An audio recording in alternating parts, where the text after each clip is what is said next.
So Aryan గారు, sir. ముందుగా మీ పేరు వినగానే కార్పొరేట్ రియల్ ఎస్టేట్లో బాగా వినిపిస్తుంది. ఎస్. ఎందుకంటే మీరు ఎన్ఆర్ఐల్ని ఎక్కువ దృష్టిలో పెట్టుకొని సర్వీసెస్ కూడా ఎక్కువ ఉంటాయి మీవి. కరెక్ట్. అలాంటిది ఈరోజు ఎన్ఆర్ఐల పరిస్థితి కొంచెం చేంజ్ వస్తుంది.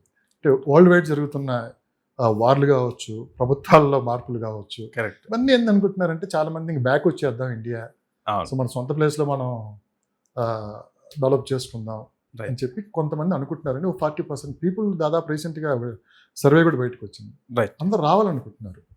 ఇలాంటి వాళ్ళందరికీ ఒకవేళ వస్తే ఎస్. మనకి 3 ప్లేస్లు అయితే ఇక్కడ కనపడుతున్నాయి. అవును. ఒకటి Vizag, 2 Amaravati, 3 Hyderabad. Yes. First place అయితే హైదరాబాదే ఉంటుంది. రైట్. సో ఇప్పుడు చూద్దామంటే గోల్డ్ ఇన్వెస్ట్ చేద్దామంటేనేమో పరిస్థితులు అంత అనుకూలంగా లేవు. రైట్. స్టాక్ మార్కెట్లో చేద్దామంటే అంత అనుకూలంగా లేవు. Correct. మరి చాలా మంది వెనక్కి రావాలనుకుంటున్నారు. ఏదోటి మళ్ళీ వాళ్ళు క్రియేట్ చేసుకోవాలి కదా, ఇన్కమ్ కావచ్చు, పెట్టుబడులు పెట్టాలి కదా. రైట్. సో రియల్ ఎస్టేట్ పరంగా మరి వీళ్ళందరికీ మంచి లాభాలు రావాలన్నా కానీ, ఎస్. లేకుంటే ఎక్కడ ఇన్వెస్ట్ చేస్తే మంచి ప్రాఫిట్స్ ఉంటాయంటే మీరు ఏం చెప్తారు? దాంతోపాటు ఫస్ట్ ఆఫ్ ఆల్ మనం మాట్లాడుకోవాల్సింది ఏంటంటే, అంతకుముందులాగా ఒకే ప్లేస్లో ఇన్వెస్ట్ చేయడానికి ఎవరు ఇష్టపడలేదు. కరెక్ట్. ఎంత దూరమైనా పర్లేదు, అటు వైజాగ్ కావచ్చు, అమరావతి కావచ్చు, హైదరాబాద్, ఎక్కడైనా సరే Yes. ఎక్కడ మనకి గ్రోత్ ఉంటుందో అక్కడ ఇన్వెస్ట్ చేస్తున్నారు. రైట్. ఎన్ఆర్ఐ పర్టికులర్గా వాళ్ళకి మీరు ఇచ్చే సలహా ఏంటి? అసలు ఇది రైట్ టైం అయినా వాళ్ళకి ఇన్వెస్ట్ చేసుకోవడానికి? ఓకే. సో గుడ్ క్వశ్చన్ అండి లక్ష్మణ్ గారు. అంటే ఎన్ఆర్ఐలు వెనక్కి ఎందుకు వస్తున్నారో ఫస్ట్ ఒకసారి చూద్దాం. మేజర్లీ మొన్న ఒక H1 వీసాస్కు టైం పెట్టడం వల్ల బర్త్ టైము నెలుందన్నా కూడా ఆ టైం లోపల రెన్యువల్ చేసుకునే వాళ్ళకి కానీ, కొత్తగా వచ్చే వాళ్ళకి కానీ మాత్రమే H1 వీసాస్. అంటే భయంకరమైన నిజం ఏంటి అంటే, ఈవెన్ ప్రీ బర్త్ చేసుకునే అంత ఇబ్బంది పడ్డారు. అప్పుడు చాలామందిలో ఒక ఆలోచన వచ్చింది, ఎందుకు అదర్ కంట్రీలో ఉండడము, ఇంత కష్టపడము, ఇంత చేసుకోవడము, మన సొంత ఇండియా ఉంది కదా, ఇండియాలో ఎందుకు వెళ్ళకూడదు అనే దాంట్లో కొంతమంది వచ్చారు.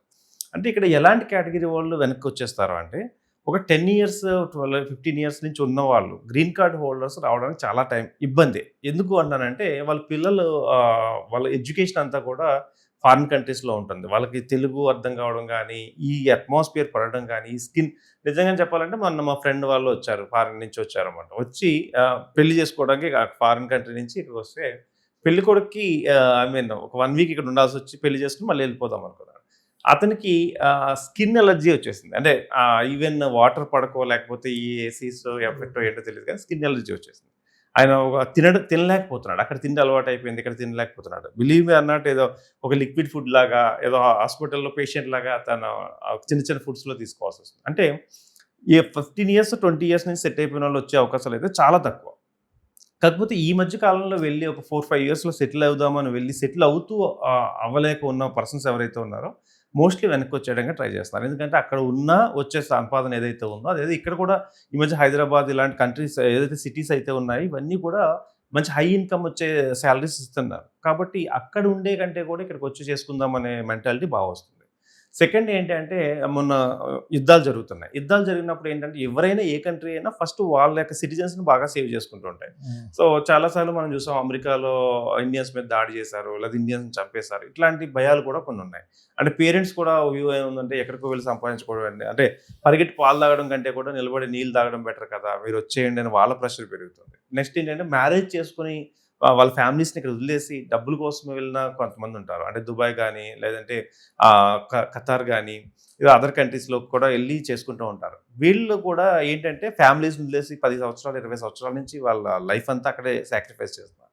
ఇప్పుడు మన దుబాయ్ మీద కాల్పులు జరగడం కానీ, ఇది కానీ జరిగినప్పుడు ఇక్కడ ఇంట్లో వాళ్ళు భయపడ్డ సందర్భాలు ఉన్నాయి. అక్కడ వాళ్ళకి కూడా ఏ క్షణం ఏం జరుగుతుందో తెలియని సందర్భాలు ఉన్నాయి. ఖతార్కి వెళ్ళిన వాళ్ళు వీళ్ళందరూ కూడా ఏమవుతుంది అంటే, వాంట్ టు బ్యాక్ హోమ్, వెనక్కి వచ్చేద్దాం అనుకుంటున్నారు. ఎక్కువగా గల్ఫ్ కంట్రీస్లో వర్క్ చేసే వాళ్ళు ఉంటారు.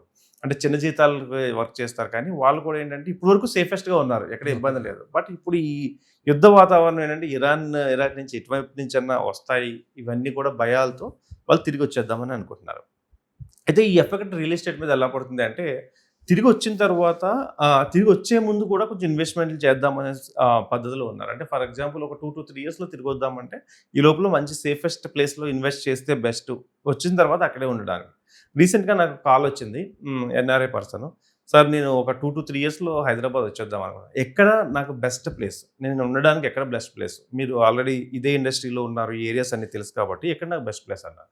నేను అడిగింది ఏంటి అంటే బెస్ట్ ప్లేస్ ఫర్ వాట్? అంటే ఆయన జాబ్ చేసుకోవడానికా? ఫ్యామిలీతో ఉండడానికా? లేకపోతే అంటే హోమ్ టౌన్‌కి వెళ్ళడానికా? ఇవన్నీ కూడా చాలా డిఫరెన్స్ కేటగిరీస్ ఉంటాయి. అందరికీ ఒకటే బెస్ట్ ప్లేస్ అని చెప్పలేము. అంటే గచ్చిబౌలిలో ఉండండి అదే బెస్ట్ ప్లేస్ అని అందరికీ సూట్ అవ్వదు. ఇప్పుడు కొంతమంది ఏమయ్యారంటే ఎన్ఆర్ఐ పేరెంట్స్ అందరూ కూడా ఎక్కడో చోట సెటిల్ అయిపోయారు. ఫర్ ఎగ్జాంపుల్ కొన్ని గేటెడ్ కమ్యూనిటీల్లో ఉన్నాయి. కొన్ని గేటెడ్ కమ్యూనిటీస్‌లో ఎన్ఆర్ఐ పేరెంట్స్ సెటిల్ అయిపోయారు. ఇప్పుడు వాళ్ళని తీసుకొచ్చి వేరే చోటకి షిఫ్ట్ అయ్యాకంటే నేనేమన్నా అంటే అదే కమ్యూనిటీలో మీరు ఇల్లు గాని ఏదైనా కొనుక్కుంటే మీరు కొంచెం కంఫర్ట్‌గా ఉంటారు. ఎందుకంటే పేరెంట్స్ ఆల్రెడీ కంఫర్ట్‌గా ఉన్నారు. అక్కడే మీరు కూడా మీరు వచ్చేస్తే బావుంటది అని నేను చెప్తున్నాను.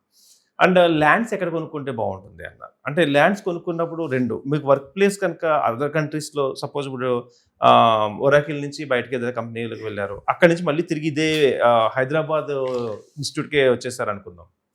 దెన్ అప్పుడు శంకరపల్లి అటు సైడ్ మీరు కొనుక్కోండి నేను చెప్తాను. అలా కాదు మనకి దూరమైనా పర్లేదు మాకు కొంచెం రెంట్ తక్కువ కావాలి అనుకున్నప్పుడేమో షాద్‌నగర్ సైడ్ రమ్మని చెప్తాను. లేదంటే ముంబై హైవే సైడ్ వెళ్ళమని చెప్తాను. సో ఇదంతా ఎలా ఉంది అంటే వాళ్ళందరికీ ఒకటి ఇండియా మీద అయితే ప్రేమ ఉంటదండి. 100% ఎవరికైనా. తిరిగి వచ్చేయాలి లైఫ్‌లో ఎప్పటికైనా వచ్చేయాలనుకుంటారు. సో వీళ్ళకి నేనిచ్చే సలహా ఏంటి అంటే ఉన్నప్పుడు అక్కడ ఉన్న సేవింగ్స్‌తో ఇక్కడ ల్యాండ్స్ ఇన్వెస్ట్‌మెంట్ చేసుకొని ఫస్ట్ ఏమో ఒక 3, 4 ప్లాట్‌ల్లో పెట్టుకొని తర్వాత ఒక అపార్ట్‌మెంట్ లాంటిది అదే గేటెడ్ కమ్యూనిటీలో కొనుక్కోమని చెప్తాను. ఎందుకంటున్నానంటే సెక్యూరిటీ గాని, సేఫ్టీ గాని కొంచెం ఈజీ అవుతుంది. అక్కడ కల్చర్ కూడా అదే ఉంది కదా! అక్కడ ఉన్న కల్చర్‌కి ఇక్కడ మ్యాచ్ అవుతది. సో అక్కడికి వచ్చిన తర్వాత ఇక్కడ ఏదో ఒక స్టాండ్ లోన్‌లో కొనుక్కున్న తర్వాత అక్కడ కల్చర్ ఇక్కడ ఉండదు. పిల్లలు అడ్జస్ట్ అవ్వలేరు.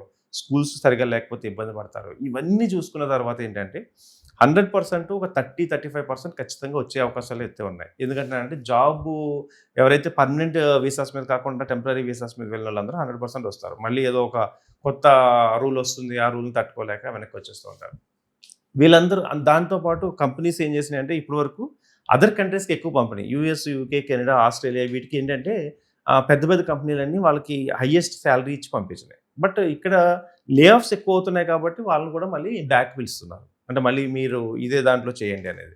సో ఇవన్నీ పరిస్థితులను చూస్తుంటే కొంచెం అయితే టఫ్ టైమ్ నడుస్తుంది టు బీ ఫ్రాంక్ చెప్పాలంటే. ఇలాంటి టైంలో ఎన్ఆర్ఐలు ఎలాంటి డెసిషన్ తీసుకోవాలి అంటే వాళ్ళ మామయ్యలు, బాబాయ్యలు వీళ్ళని నమ్ముకొని ఏదో చోట ఇన్వెస్ట్ చేసి లాస్ అయ్యే కంటే కూడా తెలిసిన పర్సన్ దగ్గరికి వెళ్ళి ఇన్వెస్ట్‌మెంట్ గురించి తెలుసుకొని కొంచెం టైం అన్నా తీసుకునైనా పర్లేదు.